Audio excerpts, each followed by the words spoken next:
Okay, so I think it should be live now. So I think we start out by giving our names. Yeah. So I'll turn on my camera for just a second. Right, so I'm Tiffany, and then I'm having internet problems, so I'm turning my camera back off. And then let's just go through each of our names and then start. Okay, I'm Annette Moore, and I'm from Gilbert, Arizona. Okay, I'm Melanie Christensen from Logan, Utah. I'm Lisa Tyra, and I'm in Santa Clarita, California. Hi, and I'm Megan Doucette, and I'm from Orem, Utah.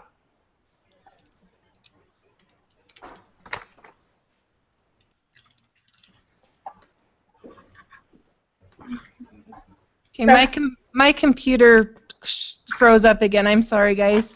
So Megan, did you introduce yourself? I couldn't tell. Yeah, so my name's Megan Doucette, and I'm from Orem, Utah. All right, I printed out all the questions that she wanted to ask, so I figured we'd just go down the line. Should we just do that this time? Yeah. So it's faster? All right, so this was about the teachings of the doctrine of the family by Sister Julie B. Beck. It says, what doctrines are tied to the family were most significant to you and why?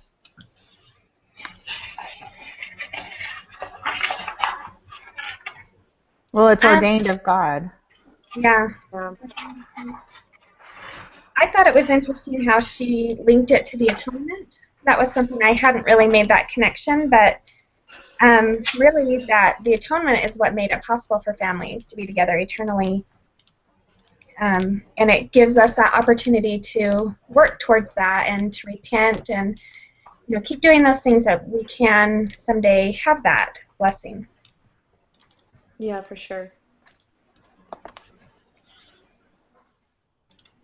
I like when she was quoting President Hinckley, and she said the proclamation was a declaration and reaffirmation of standards, doctrines, and practice that this church has always had.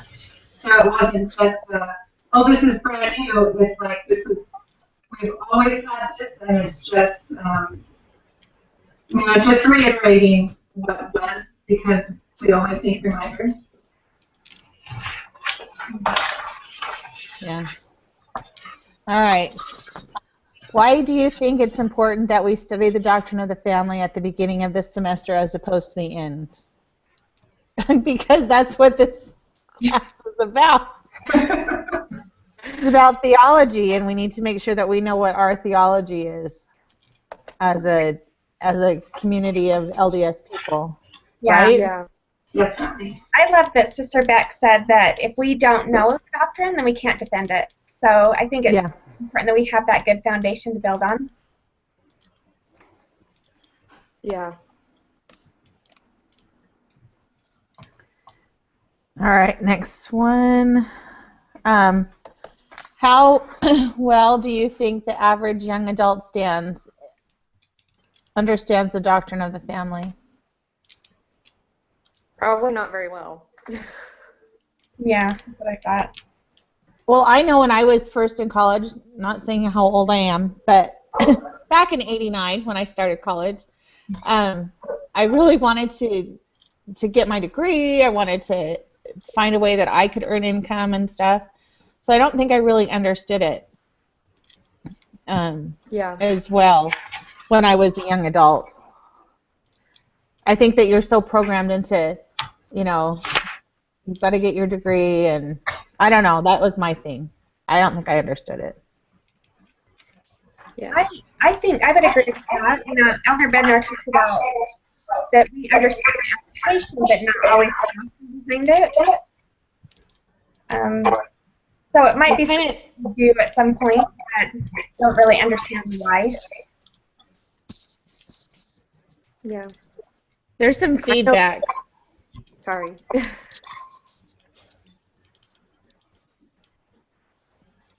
I know that if I wasn't taking these classes, I probably wouldn't know the gospel or the doctrine of the family very well. All right. What doctrine or principle, if understood, would motivate LDS saints to advocate for the family?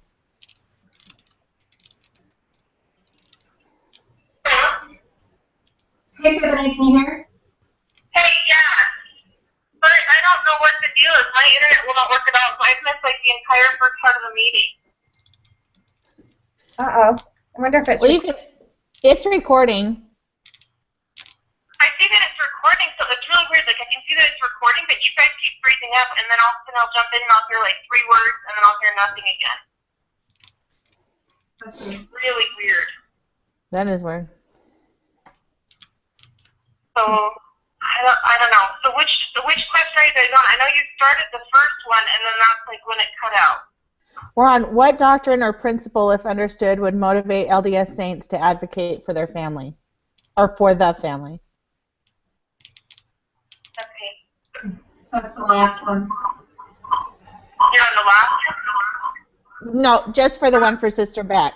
Yeah. Then we have those other ones. I'm like double now. Let's see if I can get. Oh my gosh. I hope the rest of our meetings aren't like this. I'm sorry, guys. I don't know what's up with our internet, but I can't hear anything. So say that again. I blocked one of the sounds, so I can just hear through the phone now. Which question are you on? What doctrine or principle, if understood, would motivate an LDS saint to advocate for the family? Oh, okay. Oh, go ahead.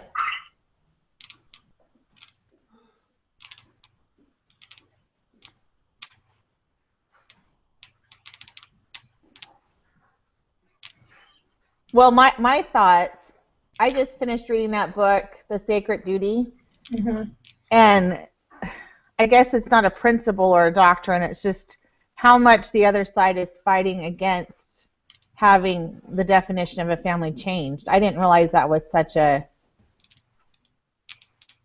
huge fight. I don't know if anybody else has read that book yet or not. Yeah. Yeah, I agree with that. It was pretty eye-opening to see what's going on in the world, I think, in regards to family. Yeah. I kind of thought, from the proclamation, we know that the family is central to God's plan. And so to me, that was the doctrine that if we know that, then we have to fight for it. Exactly. I think, did you guys see, my favorite quote was it says, the family of proclamation of the world was written to reinforce that the family is central to the Creator's plan. Without the family, there is no plan, there is no reason for mortal life. And so I guess I've always known that it's important, but just understanding how important it is, I think, is what makes us want to advocate for it. Mm-hmm.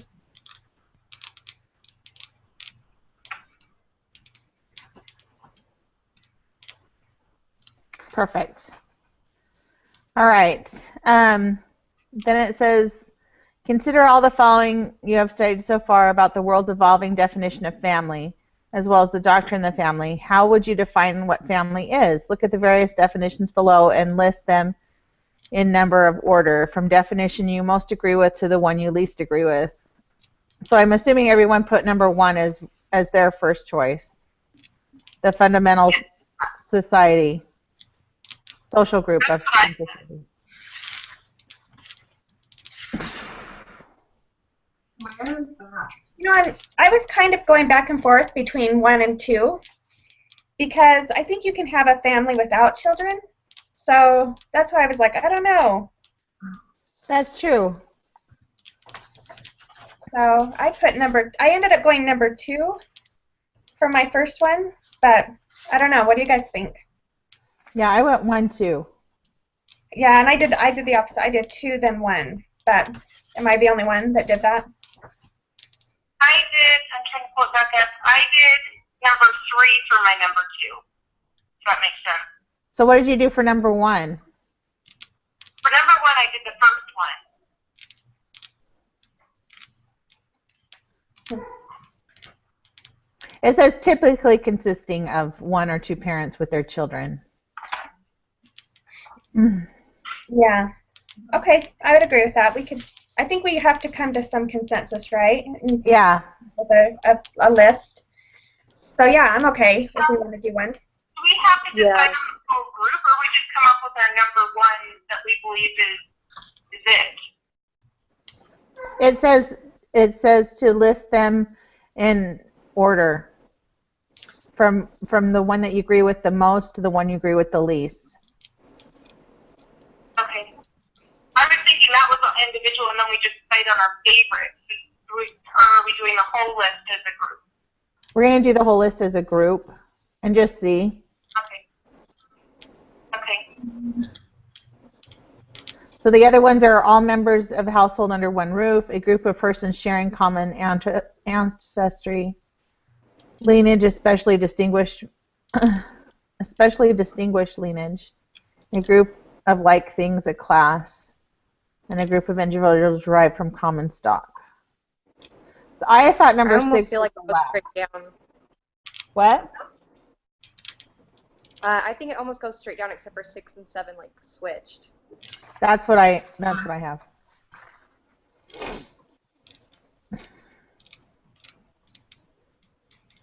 Does anybody else have something different that they want to change it? You're saying, can I say that one more time? So you said for number one we have a fundamental social group in society. So that one is number one. You're saying? Yeah. I'm good with that. And then 2 is 2 or more people sharing goals and values. Number 3 is all. I think that's fine. That works. That's close enough to what I have. Yeah, and then all members of a household under one roof. I was a little iffy on that, just because you could have, maybe I'm like overthinking it, but you could just have roommates. you could have lots of different people living under one roof, which wouldn't necessarily be a family. So I don't know. I don't know. My daughter's right now at BYU Idaho, and she's in the dorm there or whatever. So she has 4 people, and they have to have a family council once a week and stuff. Oh, and So they are considering it that. yeah. Interesting. But we can switch it. I'm good. It's just interesting. I think it's just funny to try to think this through and like really define the families. It's tricky. I think. It is. Yeah. Yeah, it does. Families are complicated. True. Say the least. All right. Let's see here. We'll just go on to the next question. What was challenging about this activity? I think just sitting down and trying to define a family. Mm-hmm. I think that was challenging because you always think you know what a family is, and then when you actually have to try to put it in your own words. Yeah, for Did sure. anybody else think that was different? That's what I said too. I think too, like putting all the definitions in order, that was hard for me because I was like, I don't know. I had to decide which one was the best. It's not like I could put it into my own words necessarily as much as like decide which of their definitions was best, if that makes sense. Yeah. That was hard for me. Yeah. Yeah. But the one thing I thought of, I'm so glad that marriage is so clearly defined, because I think that, it's very clear that it's between man and a woman, and we have that clear definition. And then that kind of helps somewhat with the family. We don't always have the perfect ideal family, but it gives us something to go off of, I think. Yeah. Not like the ideal. Mm-hmm. What was it in that President Iring video? It talked about something. I'm trying to remember what he said. I think I have it written down somewhere. But he talked about it says try for the ideal even when it's slow to come or something like that, and that sometimes it's not always possible, but trying for it at least. Well, one of my good friends, this is before she became LDS, her and her friend, they weren't involved, they were just really good friends, and they decided to start start fostering kids, and so now they've adopted 11 kids, the 2 of them as their partners, but they're not partners. Does that make sense? So I mean, they're a family, but it's a different type of family. Yeah. So like they're just friends that decided to adopt or foster kids. What? Is that what you're saying? They're just friends and they decided to foster children? Yeah, and then eventually led to adopting the children. Yeah. And now she has 11 kids between her and her friend. And I'm all like, okay, you know what? I can't even keep up with my 4. And I don't think I could actually foster a kid right now with the 4 that I have, you know? I think it would add another dimension that I can't. I'm having a rough time. No, my kids are good. They're good kids, but it's tough. Yeah, definitely. All right, so Part of it too is that that's so individual that, you know, you think having children is part of that family definition that Heavenly Father wants for us, but at the same time, believe how many of us, how many we can handle. Everyone's circumstances is so different too. yeah. All right, says, how well do you think the average young adult understands the doctrine of the family? Okay, so we already answered that one. Why do you think it is important that we study the doctrine of the family? Okay, we already answered that one. At the end of your discussion, have one or all group members make a summary statement as a consensus. Okay, so I guess at the end of this, then I'll just talk while you guys are on here and just kind of say what we've decided. Does that sound fair? I don't know. Yeah. Okay. Yep, sounds fine to me. In the meeting the other night, she said she also wanted us to each give an insight that we gained at the end too, I think, didn't she? Yeah. Okay, this is what's confusing me, this journal thing that we have to keep. So we put our answers from this meeting in there and then our insights, and is that what it is? It's just like, I didn't quite understand that whole journal thing. I think the journal, I think we have specific questions that we answer in there that she gives us that are separate, I think, just for the journal. But we can include our insights, we can, from like this, we can put whatever we want in there in addition to it, but I think we have to at least answer the questions that she gives us. That was my understanding. But I just went through the things. Is there different questions too? Has anybody done the journal? I guess no one has yet. Yeah. I think the journal's separate. Okay. Yeah, I know the journal is separate, but I don't know if they have different questions, though. We'll see. I thought they did. Maybe they don't.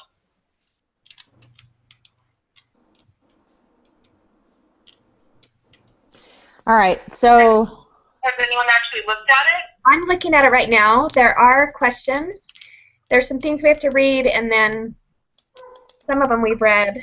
And then it says, after reading those, then answer these questions in your journal entry. So there's, I don't know, maybe 6 questions or so we need to address. So we don't need to put these in our journal then, that we discussed in... I don't think so. They're different questions, so... Oh, okay. Yeah. It's so confusing. Yeah, I know. It's tricky at the beginning. All right.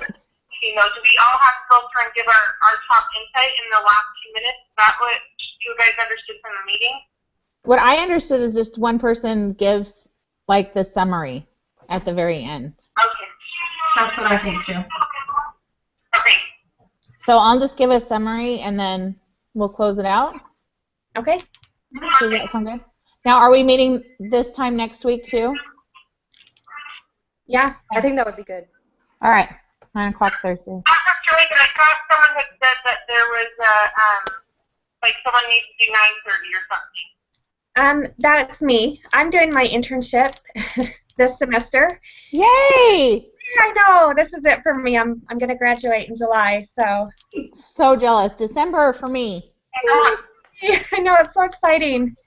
But not yet, but when the kids are all out of school, so actually over the summer we have some summer workshops that we're doing. And so I would maybe need to meet a little earlier if that works for you guys.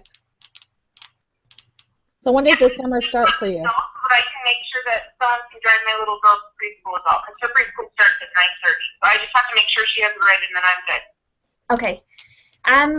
They start in June, so I think I have a month or so before I really have to worry about it. I have a training that I have to go to that might tell me otherwise, but from what I understand, the summer workshops don't start till June. So I can let you guys know, but I think 10 o'clock will work for now until I hear otherwise, but that works, guys. Yeah. I'm so jealous. I know, I can't believe it. It's finally here. Good. Yeah. All right. Does anybody else have anything to say? And then I'll do the summary, or are we good? I just wanted to bring up one thing real quick, because I couldn't hear you guys that first little part. But one of the things that I think that is important to understand as a adoption of the family, President Eyring talked about, trying to see if I can find it real fast. He said something basically saying that unselfishness is the key to marriage, and that differences will combine and become complementary, and that they were designed to create a better whole. So I think if we understand that part of it, that's how we get marriages and stuff to work, and that's how we advocate. That's what we need to advocate, I think, is for unselfishness in order to create those. So that was just my little extra bit. Okay. The differences combined to make a better whole. Mm-hmm. Okay. And become complementary. Yeah, I like that. I was going to ask, too, if anybody wanted to join me. I think I'm going to try that Target thing as my advocate thing about it's more than just a bathroom. So I don't know if anybody else is, like, really into their thing, or if they want to come on and we can work together on that one. All right.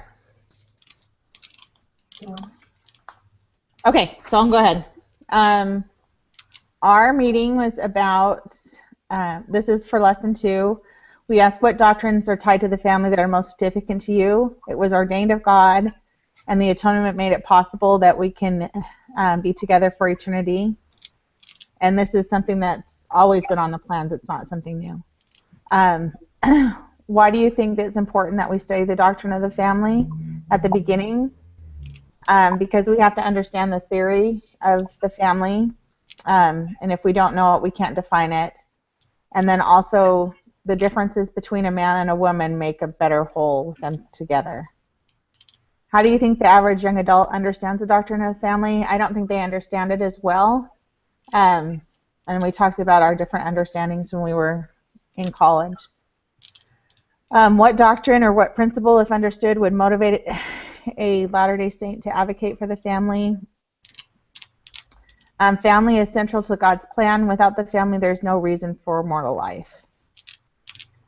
We decided to put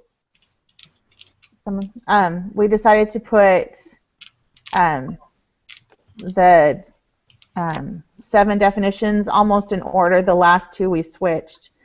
So we started with number 1 as the fundamental unit of society, but